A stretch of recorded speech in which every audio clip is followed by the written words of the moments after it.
Para estar bien, el podcast de Tu Salud Guía. Un espacio para conversar y ayudarnos a encontrar el equilibrio entre cuerpo, mente y espíritu. Bienvenidos. Hola, bienvenidos a este episodio de Para estar bien, el podcast de Tu Salud Guía. Y hoy de nuevo con Andrea Gómez, con el tema que nos viene ayudando a entender muchas cosas sobre la risa y otras dolencias que tenemos o que tienen algunas personas que queremos entender. Andrea, ¿cuál es nuestro invitado de hoy? John, qué alegría estar aquí nuevamente. Así es, volvemos con la risa que sana y hoy tenemos un invitado que estamos seguros que les va a encantar esta historia. Él es Iván Marín Gómez, uno de los comediantes más reconocidos aquí en Colombia. También seguramente quienes viven en el exterior saben de él y si no, pues anímense a buscarlo porque es uno de los personajes más queridos y de mayor éxito en el ámbito del humor en este país. Pero ese hombre que tanto nos ha hecho reír, que ha recorrido diferentes ciudades con su stand-up comedy, que ha hecho películas para cine, que ha estado en programas de radio, de televisión, hoy nos habla de ese dolor que ha sobrellevado durante ya bastantes años y cómo, dice él mismo, la risa no solo lo ha curado, sino que le salvó la vida. Sí, Andrea, muchas gracias. Qué súper invitado el que nos has traído, como los otros que ya hemos tenido la oportunidad de ver. Y de verdad, la risa que sana es para ellos es como ese mundo en el que han podido encontrar un poquito de solución a sus Claro, es problemas. una Pero, terapia. pero también queremos que ustedes allá, que todos lo entiendan como una de las formas de encontrar tal vez solución a tu propio problema, la risa que sana. Bienvenidos entonces y dejamos a Andrea con nuestro invitado de hoy, Iván Marín.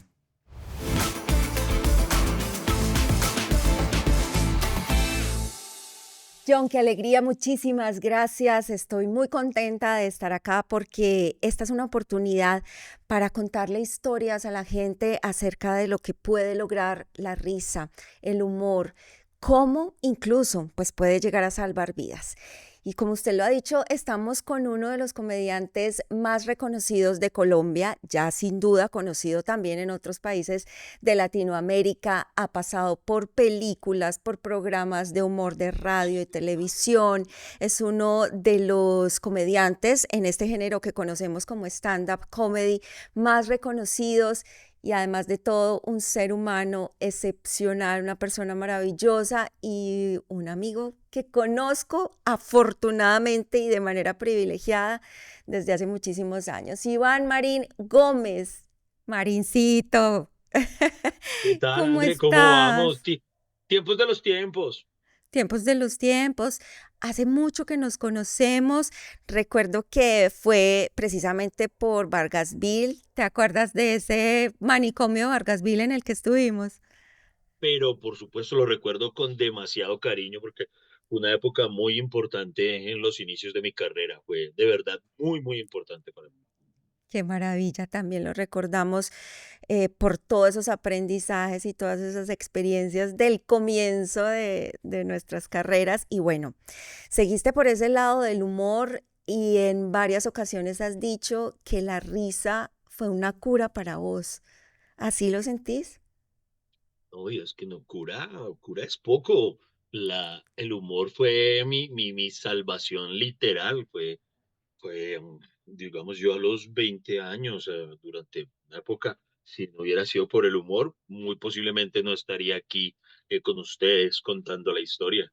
El humor llegó a mi vida para rescatarme de un foso negro en el que estaba muy, muy profundo. Queremos invitarlos pues a todos los que nos están viendo por fuera del país a que sigan a Iván Marín también, a que busquen sus videos para que sepan la trascendencia de la carrera de él como comediante. Precisamente, Iván, cuéntanos cómo fueron tus inicios, cómo empezaste, una historia breve para que la gente sepa de esa trayectoria. Uy, fue madre, pues, y es que tiene varios momentos, no sabría cuál señalar como el inicio, pero digamos, tal vez yo empecé a formarme en radio, yo tuve mi ingreso a los medios de comunicación, por así decirlo, por medio de un reality en su momento. En Bogotá había una emisora muy popular en aquel entonces, que era la Superestación, y ellos crearon lo que en su momento llamaron el primer reality show de la radio, para encontrar un nuevo integrante del programa de la mañana de ellos, que se encargara de hacer humor. Y pues haciendo corta la historia, yo me presenté y fui el ganador.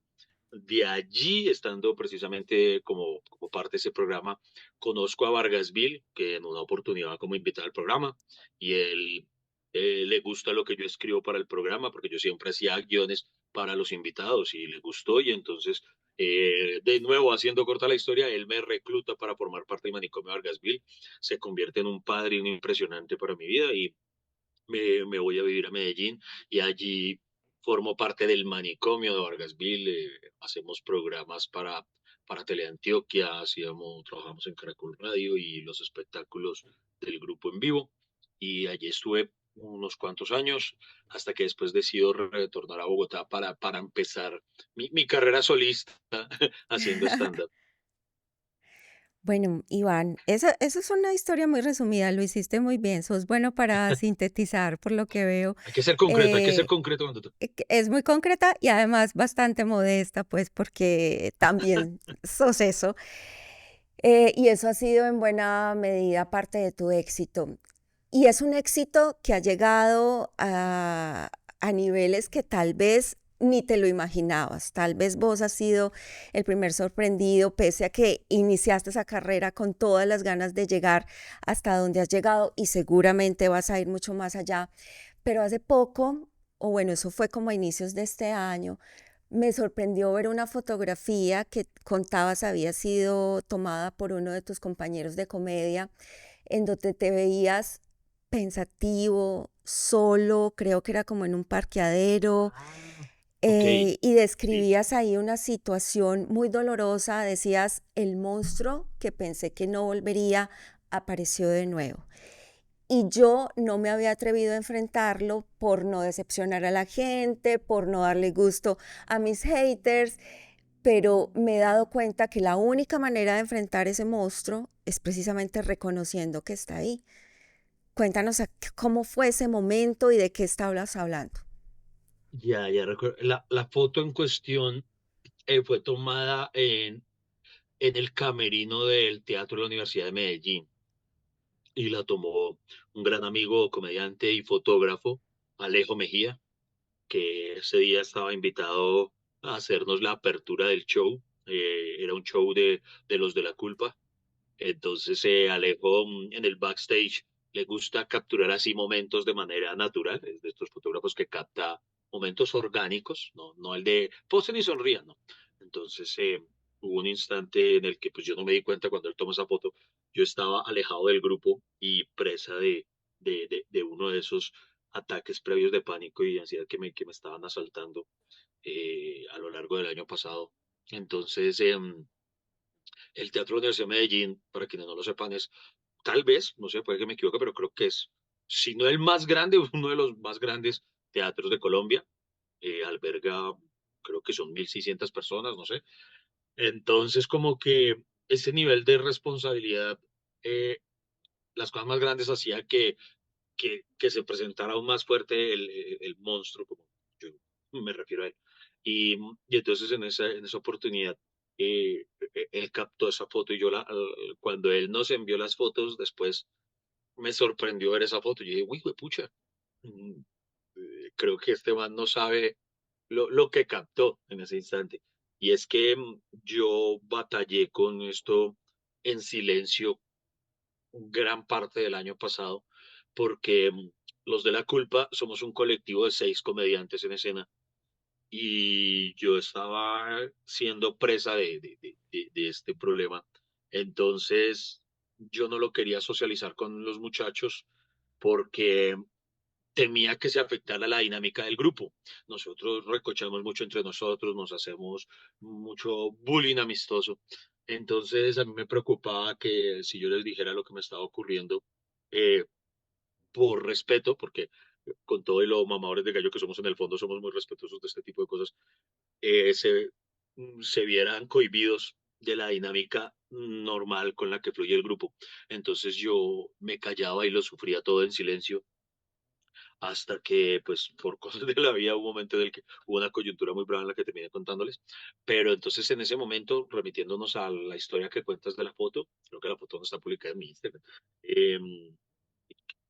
pues lo que pasó durante gran parte de ese año es eso, que yo, por momentos, estando en medio de nuestras giras, momentos previos al teatro y todo, yo me aislaba por completo de todo mi entorno, siendo presa de uno de estos ataques y con la presión adicional de tener que intentar disimularlo para el público, para estar bien para la gente. Es más difícil eso, Iván, cuando una persona precisamente se dedica al humor, a tener que hacer reír, a estar en un medio donde todo es comedia. Es más difícil afrontar que se está pasando por un momento de depresión o ansiedad. Mucho más, yo a veces digo que la comedia, tanto como es una bendición, a veces es una maldición en ese sentido, porque si tú eres contador y estás mal, finalmente tú puedes darte el lujo de estar mal porque estás allá en tu espacio, en tu oficina, en tu cubículo. Si tú eres, o sea, cualquier trabajo de oficinas, te dije contador como por dar un ejemplo, pero el contador si quiere, puede hacer cara de culo todo el día, no hay problema.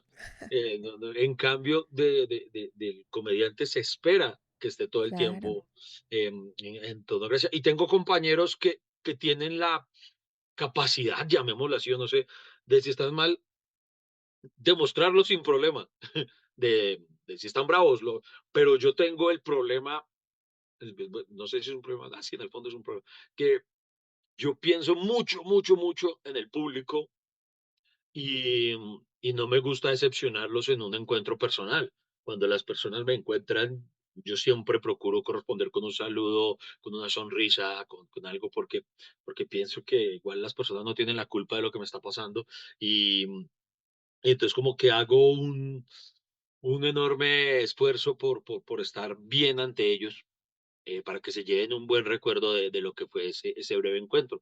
Entonces eso es una carga emocional adicional. Una vez yo hablaba con mi psicóloga y ella me decía, porque yo le preguntaba que me llamaba mucho la atención que en el gremio del humor, porque ocurre mucho en este gremio, que hay bastantes que tienen alguna afectación a nivel mental.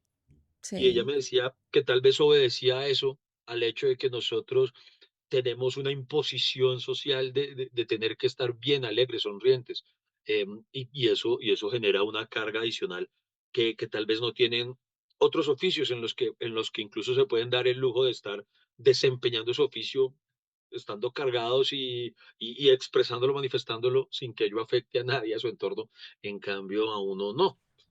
claro. Entonces, sí, a veces es un poco pesado. Ahorita te voy a preguntar cómo iniciaste este camino de la terapia, del acompañamiento con tu psicóloga, incluso has estado también remitido a psiquiatra en algún momento, pero no quiero dejar pasar algo que dijiste al principio y es la risa me salvó la vida. ¿Cuál fue ese momento oscuro en que sentiste que si no era por este camino, tu vida sería otra? ¿Incluso alguna vez pensaste en decisiones tan determinantes como el suicidio? Sí, todo eso empezó, tal vez, creo yo, hacia mis 16 años. Empecé a caer en ese pozo profundo y cada vez me fue tomando más y empecé a vivir una época de infierno personal muy, muy grande en el que se manifestaron de manera simultánea no solo los problemas mentales, sino los problemas del mundo real, por así decirlo. Y era que nada me salía bien, literalmente nada me salía bien. Entonces yo era, estaba fracasando en absolutamente todo lo que emprendía, en todo lo que empezaba. Em, Tuve mil situaciones, no exagero, muchas situaciones de rechazo en todos los ámbitos, romántico, social, laboral, en todos los tipos de rechazos. Entonces, todo eso, cada cosa era como echarle una palada más a esta volquetada de dolor que tengo a cuestas, entonces haga. Y en medio de eso ocurrió que entonces yo, buscando qué hacer con mi vida, hablemos de a futuro, em, intentaba varias cosas. Por ejemplo, yo escribía y me presentaba a festivales, a concursos de literatura, de poesía, de cuento, de narrativa, de todo, y en todo me rechazaban, buscaba trabajo y me rechazaban, me presenté al ejército, yo mismo me regalé al ejército, quería irme, yo dije, vamos a ver si por lo menos subo para la guerra, y el ejército me rechazó, intenté ser monje, porque como aún era virgen, porque ninguna niña me lo quería dar, entonces yo dije, voy a volverme monje, y los monjes me rechazaron, de todo. Entonces yo sentía que no servía para nada en la vida, que no tenía ningún propósito mi existir. Entonces de allí era que yo llegué a pensar en más de una ocasión que sentido tenía estar vivo. Entonces, en una oportunidad, yo en aquel entonces hacía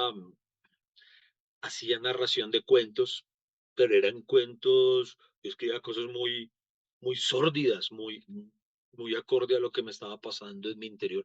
Entonces eran textos muy densos, muy existencialistas, y en una oportunidad, luego de presentarme en un escenario recuerdo mucho que era la Universidad Distrital, era como una presentación de cierre de un taller que yo había tomado sobre intencionalidad de la voz, se llamaba.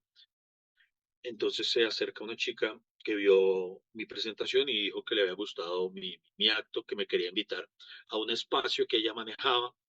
Entonces yo en aquel entonces solo encontraba motivos o fuerza en pararme en un escenario a decir las cosas que me pasaban.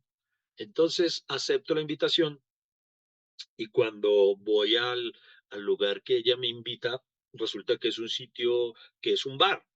Y yo hasta ese momento me presentaba tan solo en escenarios netamente académicos, por así decirlo, espacios culturales, de universidades, de teatros, en medio de concursos.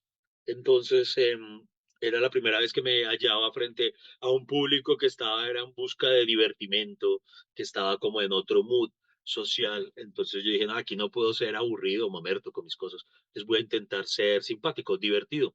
Entonces me paro ahí con la intención de pronto, pues, causar algunas cuantas risas, eh, y la gente empieza a reírse, y empiezan a reírse, y empiezan a reírse, y yo estaba hablando, prácticamente decía más o menos las cosas que ya estaban en los textos que yo tenía escritos, pero quité de por medio las arandelas literarias y todo lo rimbombante del lenguaje y las metáforas y todo. Y empecé como a hablar descarnadamente de lo que me dolía, y la gente se empieza a reír y se empieza a reír. Y irónicamente descubro en esas risas que eso me hacía mucho más bien que todo el proceso que yo estaba llevando hasta ese momento de simple y llanamente quejarme. Aquí me estaba quejando, pero yo estaba minimizando el dolor Pero con el humor. riéndote, Exacto, yo lo estaba atacando. Era por primera vez claro. el dolor no me estaba haciendo daño a mí, sino que yo estaba golpeando al dolor.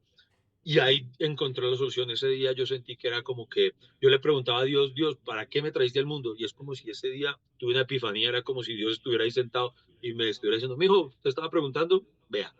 Y esa noche salí de ahí convencido de que servía para algo por primera vez, eh, y con la promesa de que iba a dedicar mi vida a eso, a hacer reír a las personas, para, para ver si lo que yo estaba experimentando en ese momento de que me empezaba a hacer bien, podía llevárselo yo a otras personas. Y en serio, ese fue mi primer motivación fue esa, enfrentar el dolor y ayudarle a otros a enfrentar sus dolores por medio del humor. Ni siquiera en ese momento yo lo veía como una posibilidad, una opción económica para ganarme la vida, sino como una posibilidad para precisamente no perder mi vida, porque a partir de ese momento ya tenía un por qué vivir y un algo para lo que empezaba a intuir que era bueno.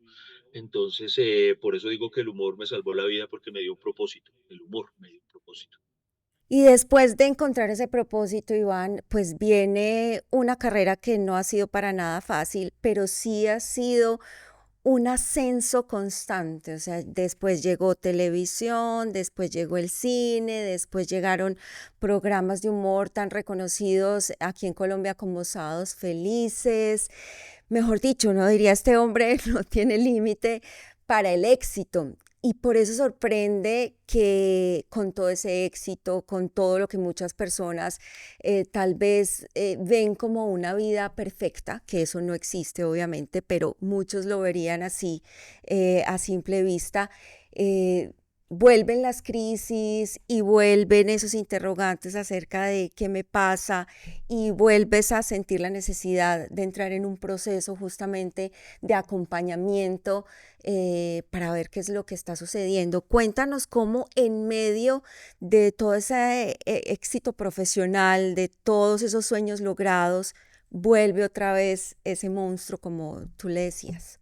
Y igual él me acompañó a lo largo de unos cuantos años más y después se volvió O sea, todo eso lo hiciste con él ahí, con el monstruo ahí. gran parte, sí, gran parte él estuvo ligado cuando, en la época en la que nosotros nos conocimos, que trabajamos en el manicomio, hubo una época en la que tuve una reincidencia grande ahí, incluso esa época yo creo que fue parte de lo que me hermanó tanto con un amigo que tenemos en común, Aldo Juliano Campo.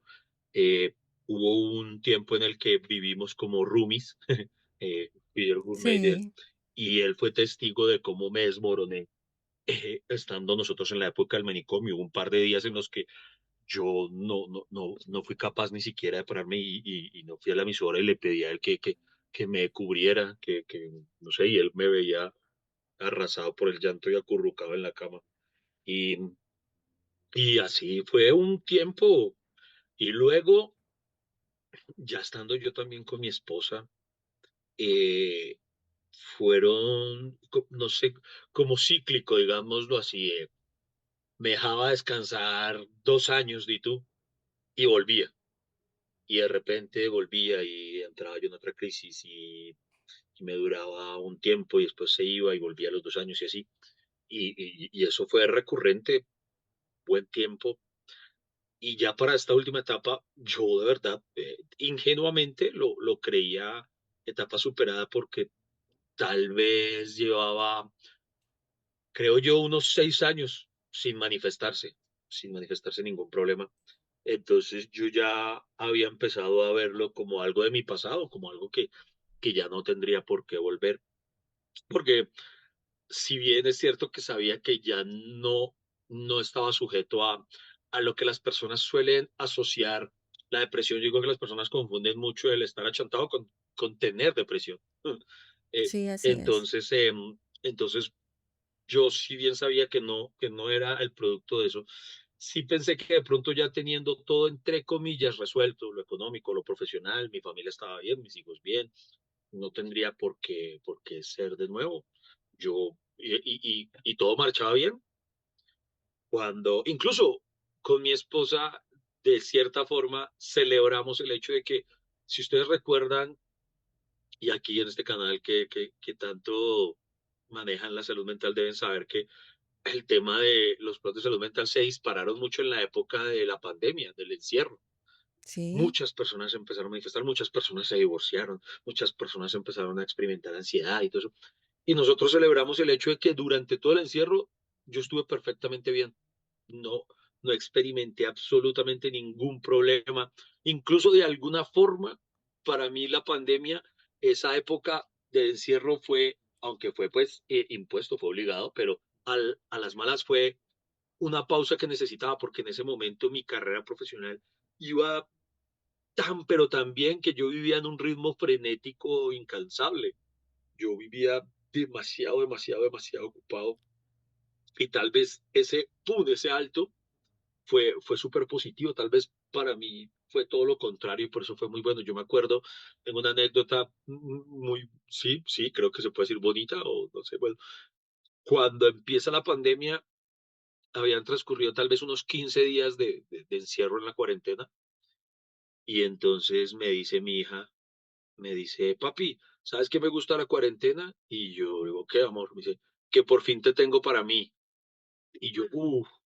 Y entonces, uy, eso, no, por eso yo estuve súper bien. Esos fueron, todo ese fue un tiempo en el que estuve con mis hijos. Yo empecé a hacer videos de humor acá en la casa en los que involucraba a toda la familia. Entonces ponía a mis hijos a actuar, a mi esposa a actuar y todo. Y entonces el encierro terminó siendo muy, muy, muy bonito, sea como sea para mí. Entonces pasa la pandemia y yo no lo experimenté. Entonces eso acrecentó mi idea de que era ya etapa superada. Y cuando el año pasado, no sé, de repente empieza otra vez. Y cuando empieza a manifestarse, la primera reacción mía es intentar ignorarlo y decir, no, esto es autosugestión mía, no, no puede ser que esté acá otra vez. Y empecé a hacerme yo mismo el loco, como si pudiera engañarme a mí mismo. Entonces, y se fue creciendo, se fue haciendo cada vez más fuerte, cada vez más fuerte. Mm. Y yo se lo intentaba ocultar incluso a mi esposa. Yo decidí cargar con todo ello yo. Además, porque me autoimpuse la idea de que si yo manifestaba esto de manera pública, iba a defraudar a muchas personas, porque muchos nos escriben, y yo sé que no solo a mí, yo creo que deben a todos mis colegas, el público diciendo que gracias a eso que nosotros hacemos, ellos Mm. tienen un acompañamiento en sus momentos de dificultad. Muchos manifiestan cómo hemos sido una gran terapia para ellos, haciéndole frente a sus depresiones o cosas así. Entonces yo hacía en mi cabeza el símil de si cuento que yo estoy afectado por eso que ellos dicen que yo les ayudo a enfrentar, los voy a defraudar. Entonces yo decía, eso es como si a mí me dijeran que Batman se tronchó una pata bajándose de un andén. Yo, mi héroe, Sí. ¿cómo va a estar así? Entonces yo me decía, entonces, idea que mucho después superé porque cuando le hice este mismo ejemplo a mi psicóloga, cuando yo le decía, es como si a mí me dijeran que Batman se torció un pie dando un brinco, mi psicóloga me mató con la respuesta, me dijo, supongamos que fuera así, si a ti te dijeran, Batman se lastimó un pie dando un brinco, ¿tú dejarías de admirarlo? Y dije, uy, no, bueno, no. Wow, y, y tremendo. tenía toda la razón. Entonces yo me callé todo eso y lo sufría. Y mira que pasó una vaina súper, ¿cómo se puede decir eso? Mágica, no mágica. A veces no sé qué adjetivo atribuirle a las cosas. Pero como te digo, yo hasta ese momento se lo ocultaba incluso a mi esposa. Los muchachos, porque yo me la pasaba mucho con ellos, cuando digo los muchachos me refiero al grupo de los de la culpa, eh, ya se habían acostumbrado a la idea de que yo pues, me desconectaba y me alejaba y entraba en un mutismo impresionante. Ellos, y me mamaban mucho gallo por eso, al contrario. Ellos me mamaban mucho gallo cuando ignoraban que era. Eh, O sea, me creían mamaban que era mucho. parte como de tu proceso de salir a escena, de preparación, Exacto. no, nunca Sí, sí, sospecharon nada más. sí, exacto. Entonces, tan así que en una oportunidad nos encontrábamos, estábamos en España grabando la película de los de la culpa. Y un día terminamos rodaje, terminamos de grabar la escena, estábamos frente al Palacio Real y terminó la grabación, dieron un corte y entonces mientras esperábamos a que llegara la banda a recogernos o algo, a mí me empezó a decir algo y yo me alejé, como siempre hacía, y me senté en un sitio a experimentar eso y yo fue pucha ahí atacado. Y uno de mis compañeros me empezó a grabar desde lejos y empezaron a mamar gallo, así como, no, miren, ahí está Iván, no sé qué tal cosa, no me acuerdo qué, y lo subieron, y lo subió como una historia y le pusieron como una música triste de música de plancha o algo, Uy, y, y, y se veía como un cuadro chistoso acompañado por la música y eso tal, y por lo que ellos habían dicho. Entonces, ellos lo suben y al poco rato me escribe mi esposa, preocupada, porque todo el mundo vio la historia como algo chistoso, claro, pero mi esposa que me conoce identificó que ahí pasaba algo. Y ella total. me escribió, tomó un screenshot y me envió una foto y me dijo, ¿qué me estás ocultando? ¿Qué está pasando? ¿Qué te pasa? Y ahí me quebré con ella y le conté todo lo que estaba pasando y que estaba lidiando con eso, pero que no quería molestarla y toda la cosa. Y entonces primero lo hablé con ella. Y el mismo día que me escribe mi esposa, me escribe Lina Peña, mi mejor amiga desde la adolescencia, que también me conoce, que ella vivió, acompañó esos primeros años. Entonces ella también identificó. Entonces es muy curioso porque solo ellas dos y un seguidor mío que es psicólogo, un seguidor de esos fans, que terminan volviéndose amigos en la distancia, también lo identificó. Y me dijo, hermano, yo sé identificar cuando alguien tiene un problema. Mm. De las miles de personas que vieron la historia, solo 3 personas, dos que me conocen tanto y una que pues, de alguna manera, no sé, por su experiencia profesional logró identificarlo, descubrieron a partir de una historia graciosa lo que ocurría. Entonces ¿Tú allí crees que a lo muchas hablé. personas les pasa eso? Que Uy, estoy siempre seguro. están ocultándolo para no ser una carga, para no preocupar a sus familiares, para no generar pues como mayor conflicto. ¿Tú crees que eso le pasa a muchas personas? Estoy seguro que a muchos les pasa, a muchos, muchos, porque además hay muchos que así me lo manifiestan por medio de las redes sociales cuando me escriben por interno. Yo no le puedo responder a todo el mundo, es imposible, pero procuro, me esfuerzo por la medida de lo posible hacerlo. Y les digo a los que me escriben eso que no teman manifestarlo, que no teman buscar una ayuda. Yo me lo callé y luego de eso estuve aún, eh, ahí volví entonces a psicólogo, volví al psicólogo por, por insistencia de mi esposa y de mi amiga. ¿Siempre habías tenido el acompañamiento desde No, la psicología? no, lo tuve un tiempo y durante muchos años no lo volví a considerar. Y después, ahora, entonces cuando ya me dicen, vuelvo a hacerlo y, y entonces empiezo a hablar con él, pero aún así se lo seguía callando a los muchachos. Y en una oportunidad, hacia finales del año pasado, precisamente, grabábamos, grabamos el especial de fin de año de los de la culpa. Entonces se grabó el show, y al final, para finalizar el capítulo, cada uno de mis compañeros empezó a decir unas palabras de agradecimiento, tal cosa. Y yo ahí me rompí y yo empecé a llorar teniendo enfrente a 1.200 personas y cada uno de mis compañeros iban hablando y entonces a medida que yo sentía que el micrófono se acercaba a mí porque empezaron de derecha a izquierda, yo soy el que siempre está en el extremo izquierdo, entonces cada vez que uno de mis compañeros decía algo, yo sentía que iba a llegar mi momento de hablar y más me angustiaba y ya estaba llorando antes de que llegara el turno de la palabra para mí. Para cuando llegó mi turno, yo dije que yo no quería hablar, que yo pasaba. Entonces todo el mundo empezó a decirme, empezó, creo que Ricardo fue el primero en decirme, suéltelo, Ivancho, no sé qué tenga, pero suéltelo. Y todo el mundo empezó a decirme, y esa noche ahí, o sea, de la manera menos íntima posible, O sea, te lo terminé, guardaste todo el tiempo, esperaste para sí, contarlo ante el y público de mil exacto, sí, doscientas personas. terminó siéndolo, y lo conté ahí, y ahí conté literalmente lo que pasaba, arrasado en llanto, y la magia fue espectacular porque ocurrió todo lo contrario a lo que yo me temía. Yo decía, no, la gente, hijo, pucha, y las expresiones de cariño desde ese momento fueron impresionantes. El apoyo de la gente, los aplausos, después mucha gente queriendo abrazarme al finalizar el show. Eh, y por interno, entre las personas que asistieron, me escribían cosas. Ese momento no se emitió. El director del programa decidió editarlo. Eso no salió al aire. Y creo que fue sabio porque tal vez hubiera terminado muy abajo el especial de Navidad.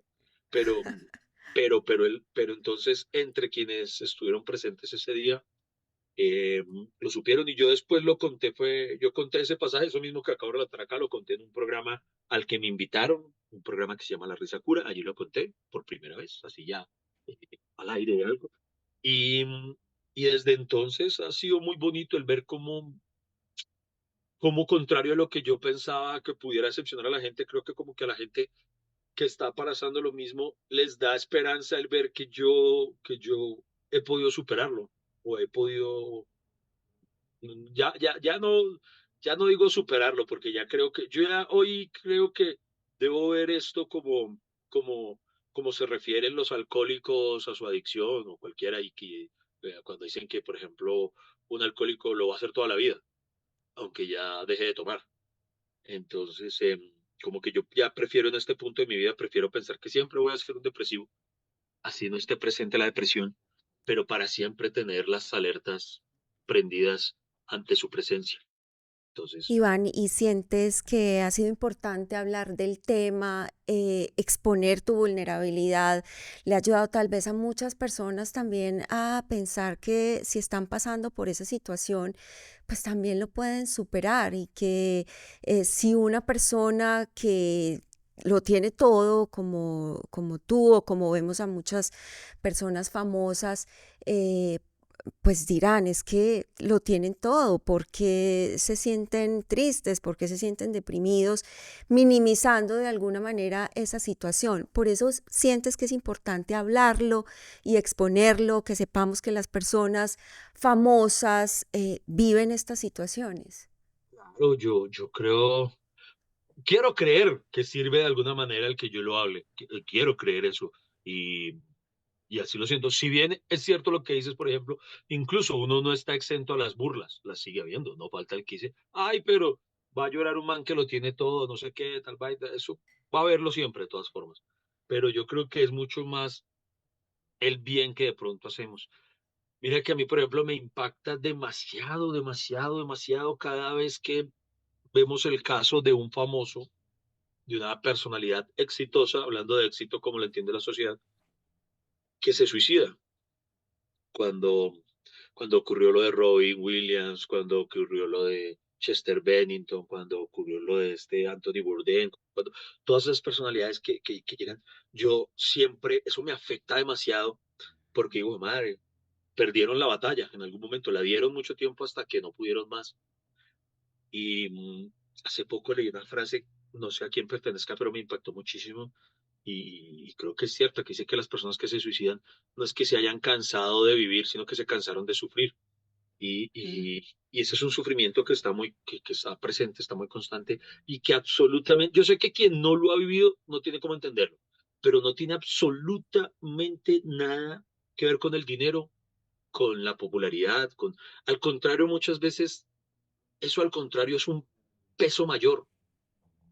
El hecho de, por ejemplo, recuerdo uno de los episodios más duros para mí fue precisamente esa oportunidad ya en España después del show. Primero que todo, yo no quería salir al show. Yo estaba muerto del susto ese día, no quería salir. Salí al escenario y aún estaba roto, estaba súper angustiado. Entonces, imagínense, pongámoslo en estos términos.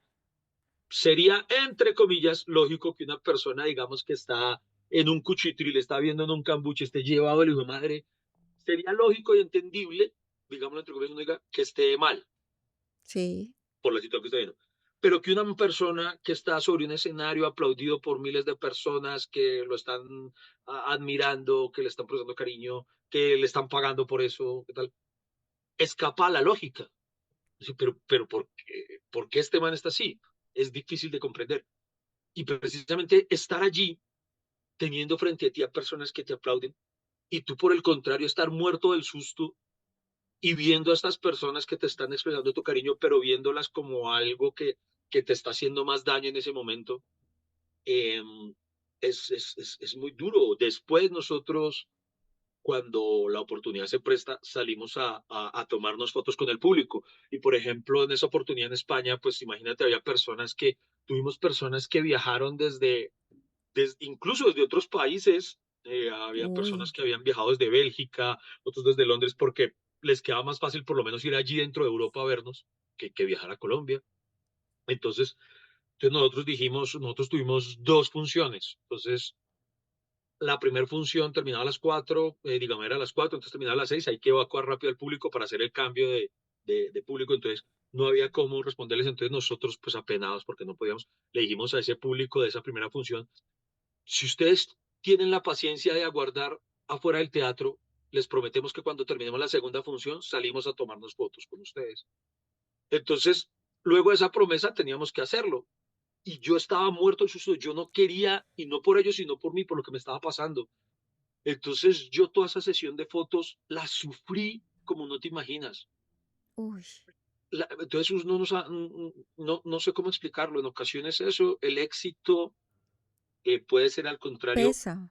Exacto, puede pesar más, puede ser más difícil. Yo veo una fila de personas ansiosas por fotografiarse con nosotros y a mí esta mano me temblaba, yo estaba en el extremo, yo esperaba que nadie me abrazara para que no se percatara de lo que me pasara. Y yo solamente quería acabar rápido para poderme ir a llorar al hotel y estar tranquilo, sentirme a salvo. Entonces, a veces es un peso mayor el tener eh, eso, porque uno descubre El tenerlo todo, como exacto, porque uno decimos. descubre Y que ahorita ahí no es la dijiste algo muy solución. importante y es el éxito como lo entiende la sociedad. Valga mucho esa salvedad porque el éxito puede no ser lo que muchos creen que es. El Total. éxito, y lo estamos viendo en tu historia, es paz mental, el éxito es tranquilidad, el éxito es confianza, y en ese camino es que vas también en esa búsqueda. Sí, para mí, en efecto, el éxito son otras cosas. Si bien doy gracias por todo lo que he podido recibir de la vida, los logros que he logrado conquistar y todas esas cosas son importantes, sí, les valoro, sí, me hacen feliz, sí.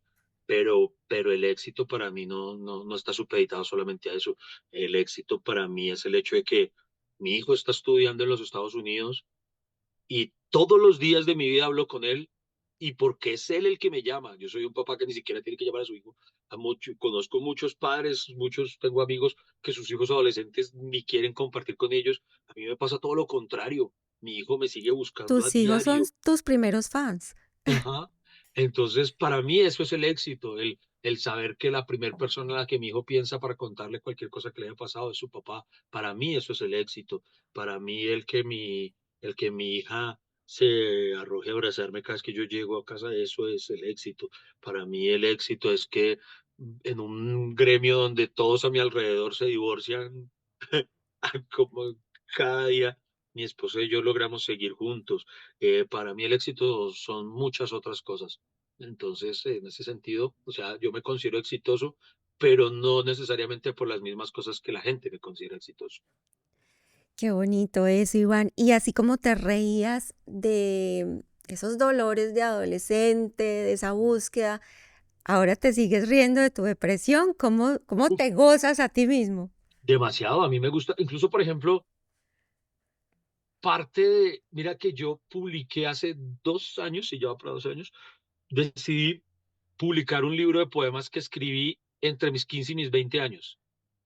La gran mayoría de estos Así. poemas precisamente fueron escritos durante la época en la que empezó todo esto de parte de dolor. Entonces hay muchos poemas que son malos, hay otros que son cursis, hay otras cosas, pero, pero siempre había tenido la inquietud de hacer algo con ellos porque en el momento en que los escribí esperaba hacer algo con ellos y decidí publicarlos, autopublicarlos, esto sí fue una autopublicación y me ha ocurrido que primero me sorprendo al descubrir que hay personas que han conectado con ellos. Dicho sea de paso, los invito a que me sigan, además de Nivan Marín soy yo, tengo una cuenta donde hablo solo de libros, que es así más ¿Así? seria, se llama ¿Cuál arroba es? parche de Esa lectura. no te sigo. Sí, mira, sígueme en parche de lectura, así se llama, arroba parche de Ah, lectura. genial. Y allí hablo de libros solamente y ahora he empezado a compartir mis poemas. Entonces, por ejemplo, los de la culpa se burlan mucho de mis poemas, mucho, ellos se burlan mucho. Y yo me río de eso y creo que precisamente eso es. Y yo creo que uno sabe que de verdad superó algo cuando puede reírse de ellos sin que le haga daño. Entonces, hoy afortunadamente eso. Y a decir verdad, mira que, ¿sabes cuál es mi meta en este momento profesionalmente hablando? Yo he tenido un problema en este último año y medio, 2 años.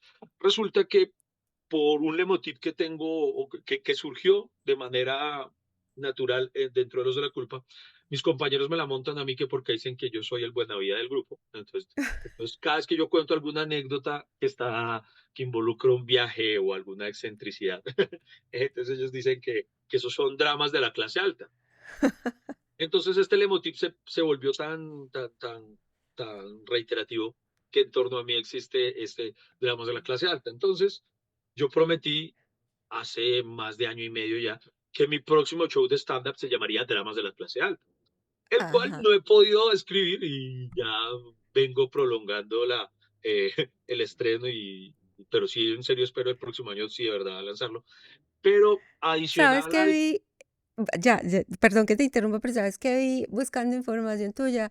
La gente pregunta en Google, ¿cómo se hizo millonario Iván Marín? sí, y todo surge a partir de eso, los dramas de la clase alta, precisamente.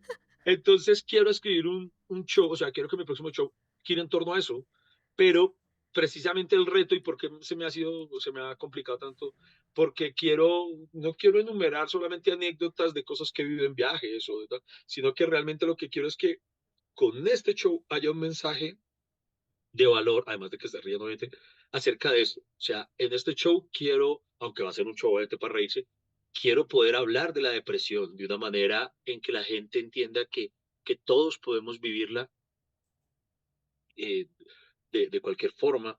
Y quiero hablar que precisamente todos podemos tener nuestros propios dramas de la clase alta, sin importar de dónde vengamos o sin importar qué lleguemos a tener. Entonces, una de las cosas que más espero es poder de alguna manera incluir toda esta batalla interna que he tenido en ese próximo show para, adicional a las risas que me gusta ofrecer a la gente, puedan salir del show llevándose algo al respecto. Ay, pues Iván, qué belleza de historias las que nos has contado. Bueno, finalmente quiero preguntarte, porque me parece importante reiterarlo, ¿estás con acompañamiento de psicólogo? ¿Estuviste también en psiquiatría en algún momento? Sí, yo sí. Con el psiquiatra tuve, mira que fue un paso que me costó muchísimo dar, me dio muchísimo miedo, porque tú me contaste que tú entrevistaste a Vargasville, ¿cierto? Sí. Vargasville fue una de las primeras personas, no, fue la primera persona famosa que yo conocí que sufría también de esto. Y en su momento, Crisanto, la primera vez que hablamos de eso, ocurrió algo que me traumó, por así decirlo. Y es que recuerdo, estábamos en la habitación de hotel de él, y cuando yo le estaba hablando de lo que me pasaba, y que un psicólogo, una psiquiatra de ese entonces me había recomendado, ha recetado, yo no sé cuál sea la palabra, una droga, y yo tenía miedo de tomármela, y Crisanto me mostró un cóctel de medicina que él tenía que tomarse. Uy, Y él me decía, hijito, si usted es capaz si usted encuentra la fuerza que le permita dar la batalla sin esto, ojalá pueda hacerlo, porque yo me volví dependiente de esto, lamentablemente, y esto sea como sea, me dijo él, eh, bloquea o coarta su creatividad. Él me dice que de alguna manera por eso siempre había tenido que, a partir del momento en que empezó a medicarse, también depender de un creativo a su lado. En su momento estuvo César Augusto, después estuve yo y así sucesivamente. Entonces, cuando a mí Crisanto me habla de los riesgos de que de pronto la medicina tuviera ese efecto, si había una cosa que yo valorara de mí, era mi capacidad creativa. Y es algo que sigo valorando. Entonces, me daba muchísimo miedo medicarme, mucho miedo ujú. porque se entiende que tal vez el efecto que hace es que dopar un poco el cerebro para que baje, no sé cómo funciona, ¿sí? Entonces, a mí me da mucho miedo eso. Yo decía, pucha, si mis dos escenarios son sufrir mucho, pero ser creativo, o dejar de sufrir, pero que mi creatividad baje, yo prefería correr el riesgo de, de, de sufrir. Yo no quería poner en riesgo mi creatividad para nada. Entonces, con los años, cuando empieza este problema, mi esposa, mi amiga me empiezan a decir que la medicina ha evolucionado mucho, porque pues para cuando Crisanto me lo dijo fue hace 20 años. Entonces me dijo, con seguridad ahora las cosas no son así. Se lo manifesté a mi psicólogo, él también me dio tranquilidad, me dijo, cuando lo hables con la psiquiatra vas a ver. Y en efecto, cuando empecé con ella le manifesté ese gran temor. Y entonces el gran paso que me costó muchísimo dar fue el de aceptar medicarme. Le tenía mucho miedo a que o se redujera mi creatividad o me volviera dependiente de ello. Y yo pues nunca he sido dependiente, pues de pronto del café, sí, el cafecito es bonito para escribir, pero de Pero no resto, pasó nada de eso que te temías. no. Entonces ya hoy lo puedo decir afortunadamente, no, por ejemplo, la psiquiatra me decía que por el contrario, mi creatividad no iba a bajar, sino que al contrario iba a enfocarse, porque Ujú. iba a descubrir que así como en los últimos tiempos me costaba más escribir porque mi mente estaba en mil cosas, iba a decir mi mente se iba a poder enfocar con más tranquilidad y resultó ser cierto. Y también, mira, así como lo empecé a tomar, pude dejar de tomarlo sin ningún problema. En este momento no estoy tomando esa medicina en particular y ningún problema. Entonces, sí, es una invitación a que las personas, obviamente, lo que sí les recomiendo es primero, ni por el berraco se vayan a automedicar, ¿no? No es que, Ujú. ay, yo vi un comercial en el que dice, no, no, no, no. Eso tiene que ser con acompañamiento, con una persona que sepa, que vea qué es lo que usted realmente necesita. Hay unos exámenes previos, no es que ella me dijo, ay, tomes esto, no. Primero me mandó a hacerme unos estudios clínicos, médicos, de ciertas cosas que ellos son los que saben.